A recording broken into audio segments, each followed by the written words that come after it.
E aí pessoal, tudo bem? Estamos começando mais um vídeo do Vlog Diários e hoje a gente resolveu fazer um vídeo em que a gente vai responder mais perguntas e comentários de vocês. Então vamos lá.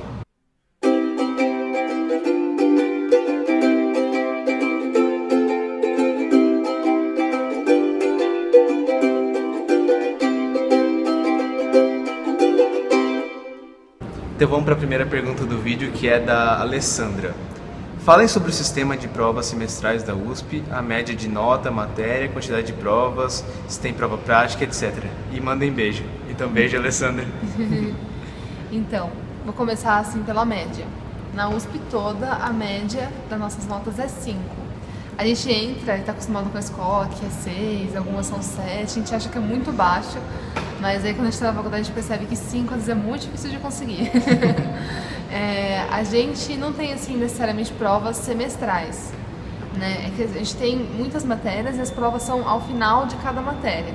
Então tem matéria que dura um semestre, tem matéria que dura um mês, tem matéria que tem 4 encontros, aí acaba sendo uma semana. Então, pelo menos na medicina, a gente tem sempre provas no final das matérias, então é regra. Algumas matérias que são um pouco mais extensas, a gente tem mais de uma prova, mas aí são poucas, a maioria mesmo a gente tem uma prova, né? Sim. Basicamente. Em relação à prova prática, a gente tem bastante aqui na medicina porque é uma coisa bem prática, né? É um assunto bem prático. E depende um pouco de cada matéria que a gente está. Então, por exemplo, tem algumas matérias que a gente aprende a fazer o exame físico, por exemplo, o exame físico do pulmão. E a prova geralmente é condizente com isso. A gente vai a algum paciente, o professor está do lado e fala, faz o exame físico que vocês aprenderam durante as aulas. Então é meio assim. Tem algumas outras matérias que, por exemplo, a patologia que a gente falou nos últimos vídeos, que é pra gente identificar lâminas. Então tem uma lâmina projetada lá no telão, ou às vezes até em microscópio, e a gente tem que dar algum diagnóstico a partir daquela lâmina. E tem umas que são provas práticas um pouco maiores, um pouco mais difíceis que a gente fala, que são os OSCEs.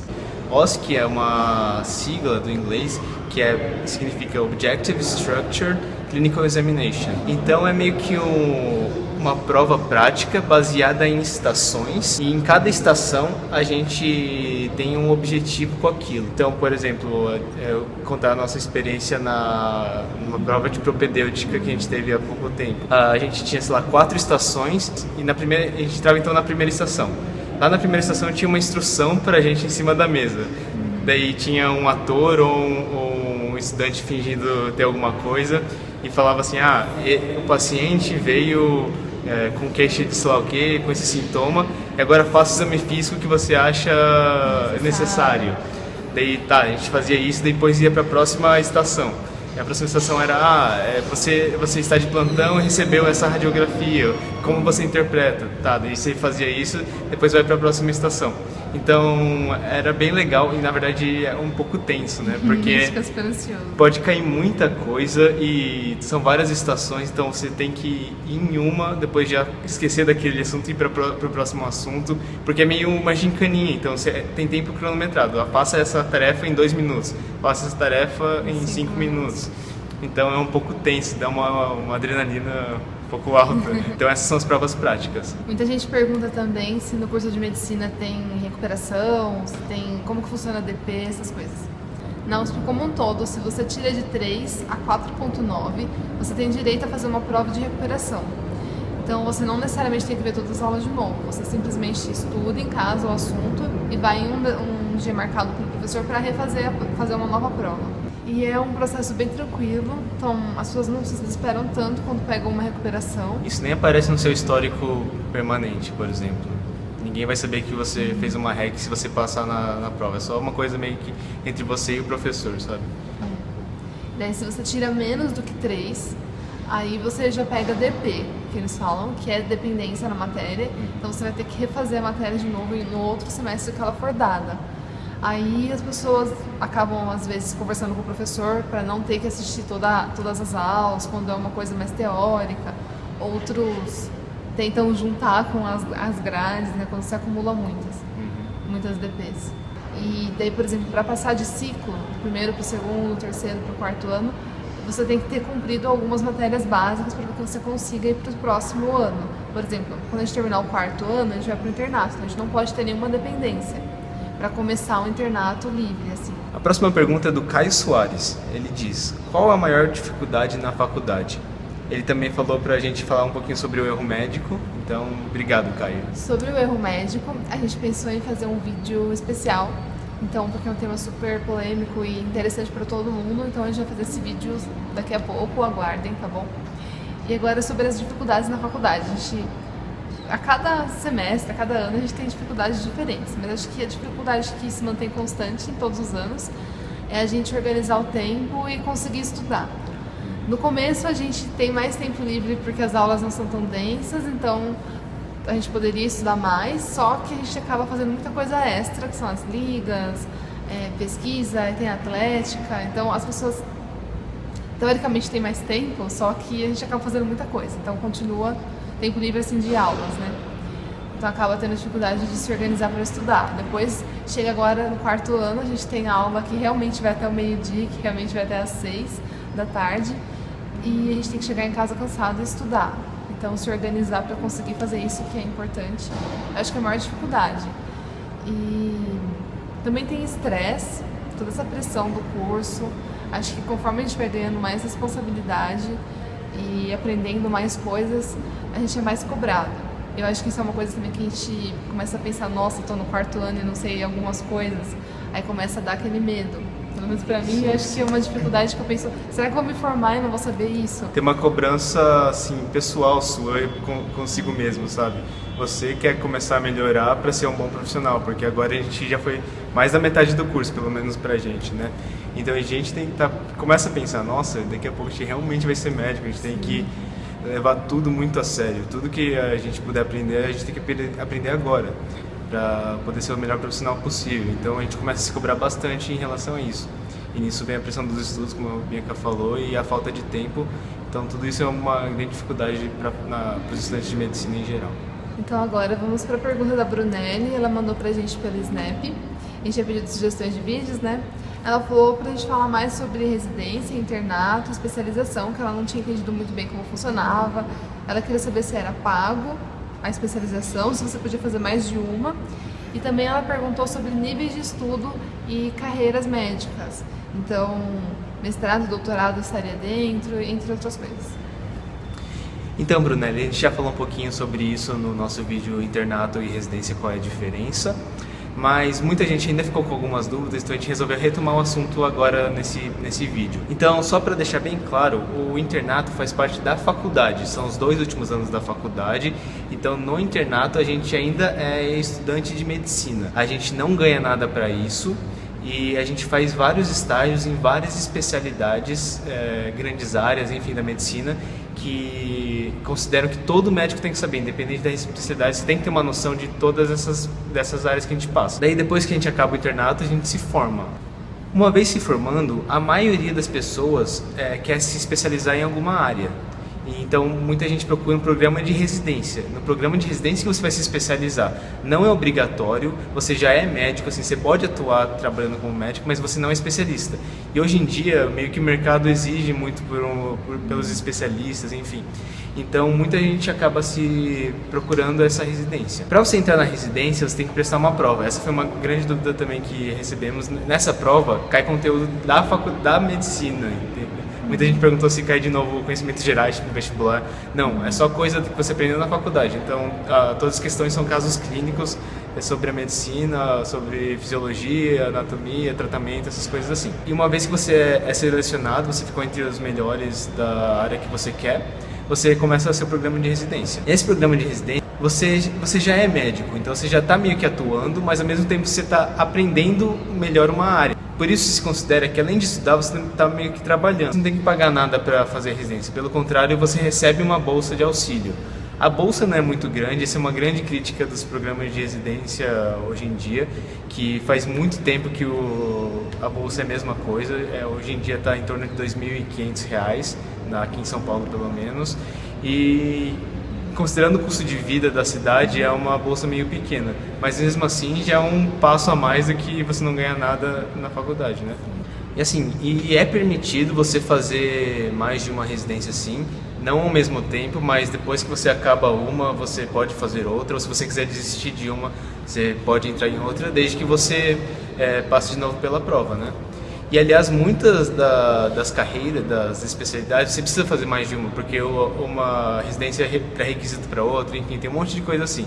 Mas é possível sim. Geralmente as pessoas fazem residências casadas, por exemplo, você faz pediatria, você é pediatra, mas aí você vai lá e se especializa também de novo, faz uma nova prova e tudo mais, em oncologia. Mas assim, a residência é uma coisa muito para quem quer atuar como médico, sabe? Quem quer praticar medicina na sua essência. Mas tem muita gente que não necessariamente precisa seguir essa área, né? Tem muita gente que fala, eu me dou melhor com pesquisa, eu gostaria de ser professor, eu gostaria de ser, sei lá, administrador de hospital. Que não, essas coisas não necessariamente você tem que praticar medicina, né? Então tem uma vasta gama de possibilidades de carreira que você pode seguir depois. Então uma delas é essa, de você fazer mestrado e doutorado. Quem faz mestrado e doutorado é mais para seguir a área acadêmica. Então você faz um mestrado e você vai meio que se especializando em pesquisa. Você faz um mestrado em alguma área de pesquisa, depois você se especializa mais ainda e faz um doutorado. E nisso você vai construindo sua carreira dentro de uma universidade, dentro de uma instituição de pesquisa. E então tem essa possibilidade. É sempre bom frisar que uma carreira não exclui a outra. Então tem muita gente mesmo que faz uma residência e depois faz um mestrado, porque quer tanto ser médico quanto professor, por exemplo, quer tanto ser médico quanto se dedicar à pesquisa. Então dá para ter essa flexibilidade, você pode fazer um depois o outro. Então a próxima pergunta é da Vitória Nogueira. Vocês já sabem em qual área vão se especializar? Já mudaram de ideia muitas vezes durante os últimos anos ou a vontade inicial, de antes de passar na universidade, ainda prevalece? Também queria saber qual a opinião de vocês sobre a vocação em cirurgia. As habilidades cirúrgicas são inatas ou podem ser adquiridas? Abraço. Então, Vitória, a gente até tinha respondido em um vídeo anterior que a gente tem agora uma ideia, né, de residência. Eu tô pensando em fazer ginecologia e o Fábio... Eu tô pensando em otorrino. Otorrino, assim, a gente não chegou... Quer dizer, eu não cheguei na faculdade pensando em ginecologia, nunca tinha pensado. Eu pensava em outras coisas, gostava de neuro, gostava de clínica geral, geriatria. Então a gente muda muito durante a faculdade. O Fábio já tinha uma maior certeza porque ele tem muitos interesses nessa área, né? Não era uma certeza, mas era tipo uma simpatia, vamos dizer assim. Eu sempre fui interessado, por exemplo, por música, pelo processo da audição e como o ouvido pode interpretar o fenômeno físico do som, essas coisas assim. Então eu achava que já era uma possibilidade. Não tinha certeza, mas sempre cogitei. Mas assim, é uma coisa, todo mundo chega com uma ideia do que quer fazer, mas na faculdade você muda muito. Muda porque você começa a conhecer outras áreas que são igualmente interessantes, ou coisas que você nunca imaginaria, e você começa a ter aula e fala, que incrível é isso. Sim. E também porque você tem partes práticas que você começa a ver, tipo, adoro neuro, mas aí você vai na aula prática de neuro, ver como é o dia a dia, ver como é o contato com o paciente e acaba falando, não, acho que eu não quero tanto isso pra mim. Ou você tem contato com professores que falam como que é a vida pós-formado. Então, é muito corrida a vida de um cirurgião. Aí você pensa, você não quer ter uma vida tão desgastante assim? Então, tudo isso vai mudando enquanto a gente está na faculdade. É bem normal a gente chegar com uma ideia e depois sair com outra. Mas é muito bom também, porque é um momento que a gente realmente se esclarece e amplia os nossos horizontes. E você também perguntou, né, sobre as habilidades de cirurgião, se é uma coisa mais adquirida ou se é inata. A gente sabe que as pessoas têm facilidades para coisas diferentes. Assim como algumas pessoas aprendem música melhor, tem pessoas que aprendem mais rápido a fazer o nó da cirurgia, a aprender os passos. Mas é uma coisa assim que, com o treino, todo mundo pode fazer. Então, a gente acha que ninguém vai chegar no primeiro ano sabendo tudo. Entendeu? É coisa que você vai tendo a sua facilidade, a própria vontade de você fazer uma coisa já é um caminho, sabe? Se você tem muita vontade de fazer cirurgia, é porque você se vê fazendo aquilo, então você tem que tentar. Não é porque você acha, acho que eu não tenho uma capacidade inata, então eu não vou. Porque o meu coleguinha é um pouco melhor, sabe fazer mais rápido as coisas. Se você tem vontade, você deve se esforçar.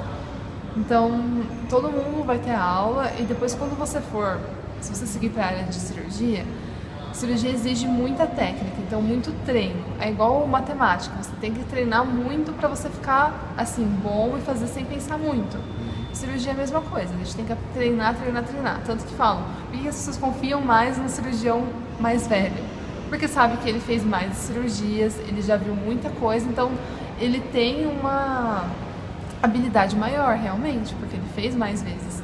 Isso é parte mesmo do amadurecimento do profissional. Então a gente acha que todo mundo pode aprender, pode ser um bom cirurgião, mas claro que algumas pessoas vão ter mais facilidade, vão chegar mais rápido, outras vão ter um pouco mais de dificuldade, mas o que tem que te mover é mesmo a sua vontade e você gostar de fazer aquilo. E agora eu vou ler a pergunta da Aline Halimoto. Ela falou: gostaria de saber se vocês têm alguma paranoia a respeito de doença estudada. Você acha que vocês estão com a doença, pois alguns sintomas são parecidos? Tipo qualquer doença, né? Bom, eu tenho uma história engraçada sobre isso, que na época de cursinho, do vestibular, todo mundo fica mais ansioso do que já é. Com certeza há uma exacerbação grande da sua ansiedade. Essas ansiedades vêm de formas diferentes, né? Tem gente que fica, sei lá, nervoso na hora da prova, tem gente que passa mal. A minha ansiedade veio meio que com uma hipocondria. Eu tinha medo de ter todas as doenças ever. O professor, até essas doenças do curso, sabe? Tipo, esquistossomose. Claro que eu não vou pegar esquistossomose, tô morando em São Paulo. Mas eu achava que eu tinha isso. Eu tinha qualquer sintoma, eu já achava e ficava procurando na internet pra ver se era ou não. Então, quando eu cheguei na faculdade, eu achava que ia piorar muito isso. Eu achava, nossa, agora que eu vou ver milhares de doenças mesmo, então acho que eu vou achar que eu tô com tudo. Mas no final não foi assim, porque acho que a gente começa a aprender um pouco melhor como diferenciar o que é cada coisa, porque um sintoma é muito inespecífico, né? Então a gente precisa ir um pouco mais além para saber o diagnóstico, a gente começa a ver o que é provável ter, o que não é provável, então acho que a minha paranoia até diminuiu.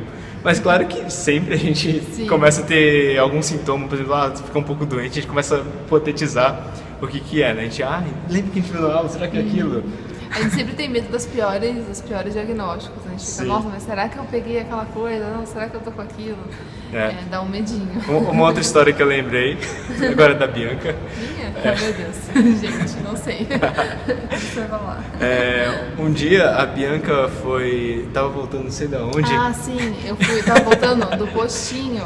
É o postinho, né, aqui em São Paulo, na Penha, que eu fazia uma extensão acadêmica que fazia atendimento de sábado lá.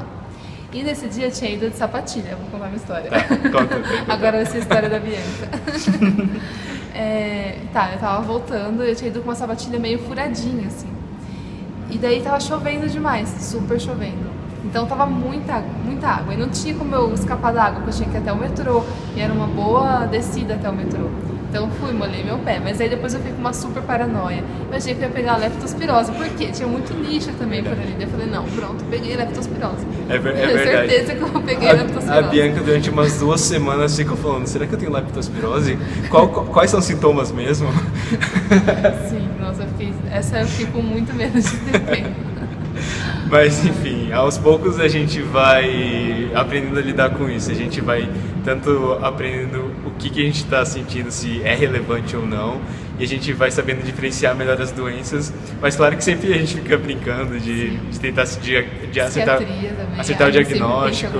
É verdade. Nossa, eu sou muito isso. Tipo. Então é meio que isso. Então agora vamos para a pergunta da Janaína. Ela sempre comenta aqui nos nossos vídeos e também nas nossas redes sociais. Ela escreveu: olá meus amigos, tudo bem com vocês? Bom, encontro-me intrigada sobre a crise do HC/HU, visto que minha mãe é funcionária do Instituto Central. E sempre conversamos sobre este momento crítico e delicado que a USP continua sendo a minha primeira opção. Vocês poderiam, no próximo vídeo de perguntas e respostas, atualizar-me sobre o caso? Agradeço desde já. Um grande abraço.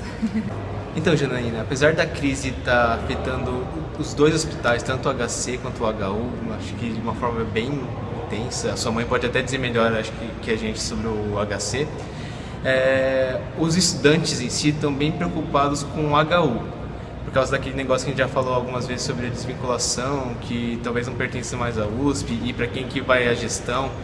E meio que ainda está na mesma discussão, assim, sabe? Ninguém chegou a um consenso. Está tendo reuniões bem periódicas com, sei lá, secretário de saúde, com o sindicato da USP, com o reitor, com o centro acadêmico aqui da faculdade, para saber o que vai se dar do HU. Em todas essas reuniões são discutidas tanto medidas a curto prazo, para tentar desafogar um pouquinho dessa crise do HU, dos funcionários, quanto a medidas a longo prazo para tentar melhorar a gestão como um todo, né? E nisso tem dois lados, né? Tem o lado da reitoria, que fala que não pode arcar mais com gastos, não consegue mais pagar funcionários, toda a folha do pagamento é comprometida e o HU é uma grande parte disso. Tem o lado da Secretaria de Saúde Municipal e do Estado, que tem uma certa importância nisso, porque o HU é um hospital muito importante, secundário ali para a região oeste de São Paulo. E além disso, ele é muito importante para os estudantes, tanto para poder manter o hospital funcionando como rede de assistência pública, como uma fonte de aprendizado, né? Lá a gente tem muito contato com várias especialidades, com pacientes de todos os tipos, com professores de excelência. Então é um hospital que nós não gostaríamos de perder de forma alguma. Então, falando um pouquinho das medidas que estão sendo propostas assim, por todos esses lados, a USP, desde que a gente entrou na faculdade, para desafogar um pouquinho dessa crise, está tentando lançar mão de várias coisas, de vários mecanismos para tentar cortar gastos, sabe? E um desses mecanismos é um programa que eles chamam de Programa de Incentivo à Demissão Voluntária. Então, como quem é contratado pela USP é funcionário público, e é um fato conhecido que não é tão fácil assim demitir um funcionário público. Então, o que eles estão fazendo? Eles estão meio que incentivando as pessoas a pedirem demissão, sabe? Tipo, peça demissão que a gente te paga uma certa quantia agora. Daí, com isso, eles querem cortar funcionários, querem diminuir o corpo de funcionários, o corpo administrativo, para ver se isso compromete um pouco menos a folha de pagamento. E os estudantes são totalmente contra isso, acho que não é uma medida assim, boa, não vai adiantar de muita coisa. Então os estudantes estão se manifestando contra essas ações de programa de demissão voluntária. Então, pelo fato das ações da USP não estarem agradando os alunos aqui da faculdade, estão tendo muitas assembleias gerais dos estudantes de medicina e também dos outros cursos de saúde, que a gente chama de FOFITO, né, que é Fono, Físio e TO. E cada um desses cursos está propondo medidas próprias de atos de protestos, enfim, para pressionar a diretoria a fazer uma coisa que eles acham que é mais coerente, enfim. E nisso, a FOFITO, que são os cursos de fonoaudiologia, fisioterapia e terapia ocupacional, entraram em greve, já declararam que os alunos estão de greve, eles estão reivindicando várias coisas, e uma delas é relacionada à contrariedade à desvinculação do HU. E agora os estudantes da medicina em si acabaram de declarar indicativo de greve. Eu não sabia nem que isso existia, mas pelo que estão falando aqui, indicativo de greve é meio que ameaçar a USP de que os estudantes de medicina podem entrar em greve a qualquer momento. E esse indicativo de greve pode vir a se tornar uma greve de fato nas próximas assembleias. Isso vai ser discutido. Então essa aqui é meio que a situação atual. A USP tentando cortar gastos, os estudantes mostrando contrários às propostas feitas pela USP e os cursos meio que tentando de algum jeito pressionar a diretoria a criarem outras intervenções. Claro, como você e sua mãe devem saber muito melhor, também tem a parte dos funcionários dos hospitais reivindicando melhorias, sei lá, para trabalho, melhorias de salário, um monte de coisa assim, né? Então, eles mesmos estão se mobilizando para fazer protestos. A gente vê aqui no HC toda hora tá tendo protesto, tá tendo sindicatos tampando a rua, e no HU é a mesma coisa, os funcionários também estão se reunindo regularmente para tentar propor intervenções, para tentar fazer algum protesto, essas coisas assim. Então ainda meio que está uma bagunça, não está se encaminhando para lugar nenhum.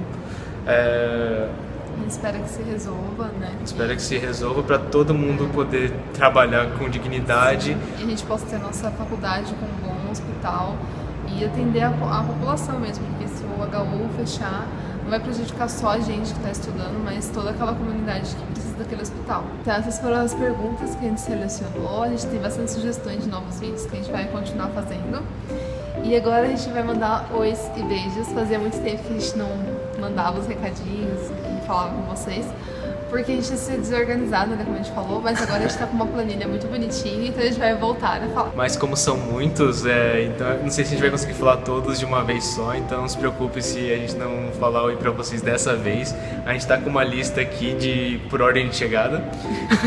Tem, ó, o verdinho já falou, vermelhos, a gente não falou, olha só, gente, e tem de cada rede social. Então, mas vamos lá. Então, um beijo pro Lucas Ferrari, pro Daniel da Silva Rafael. E a Larissa Dianes falou pra gente dar um oi em sérvio.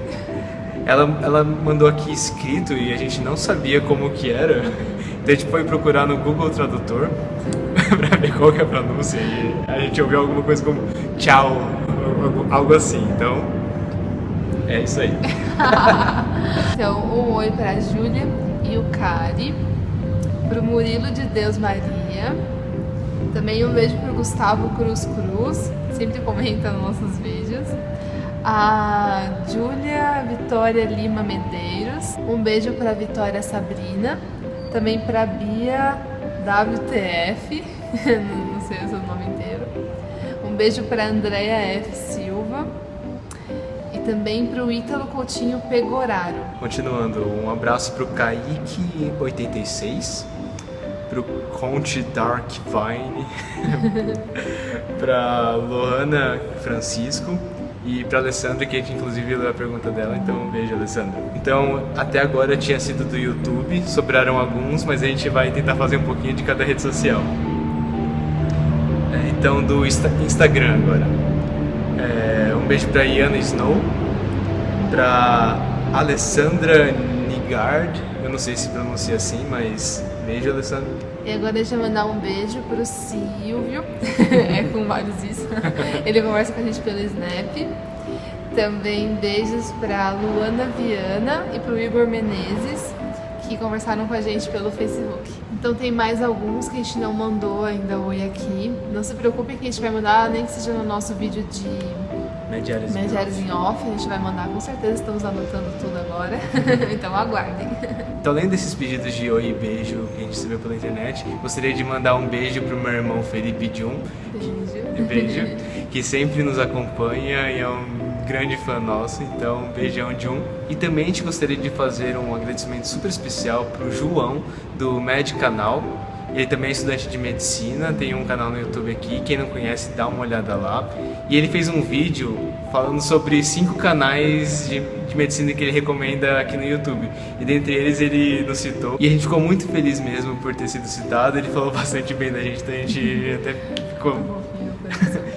fica muito lisonjeado, porque o trabalho dele é ótimo, ele faz muitos resumos sobre matérias de medicina, muito bem feitos, então a gente ficou muito feliz por ter o reconhecimento por um canal tão bom assim. Então a gente queria agradecer mais uma vez, João, muito obrigado, e a gente espera que a gente possa se encontrar em breve para gravar uns vídeos aí. Então a gente vai ficando por aqui, pessoal. Não se esqueçam de comentar o que vocês acharam desse vídeo. Se tiverem mais dúvidas pra gente responder num próximo vídeo como este. E sigam a gente nas redes sociais, que a gente vai colocar aqui na tela. E mandem coisinhas pra gente na caixa postal, cartinhas, a gente vai ficar muito feliz. Beijão!